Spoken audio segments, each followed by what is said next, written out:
Bayonetta has got to be one of the strangest games I've played all year. And this is your primary weapon. Hideki Kamiya is behind what has to be the craziest, sexiest, and most out-of-control game I've seen spinning in my Xbox 360. You play this witch who seems to love every man's fantasy. Hideki has to be a perv. There's no two ways about it. If ever was a woman more objectified in a video game, this is feminism's worst enemy. The plot makes very little sense and has just as little importance. Who cares that you're raised from the dead witch with such a convoluted plot? It's mind-boggling. It's like the entire series of a demonic Dallas crushed into a 15-hour game.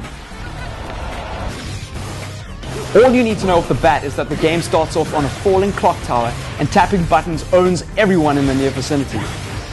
There are butterflies blended with Japanese pop music mixed with copious amounts of pseudo-soft porn.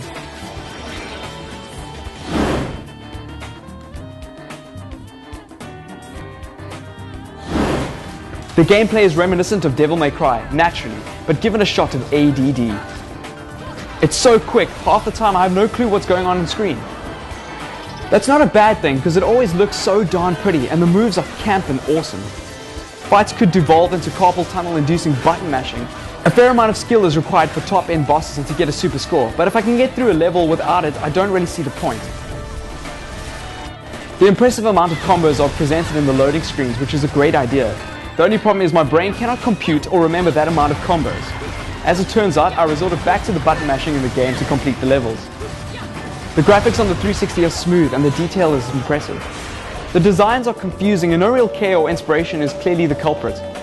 This doesn't hurt Bayonetta, but it seems to give itself its own identity.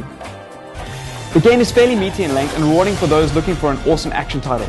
Expect lots of guns attached to unusual places, being fired amidst lengthy mid-air combos, a protagonist sex object scantily clad in her own hair.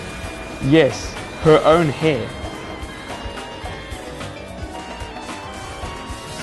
GameState score for Bayonetta is a solid 8 out of 10.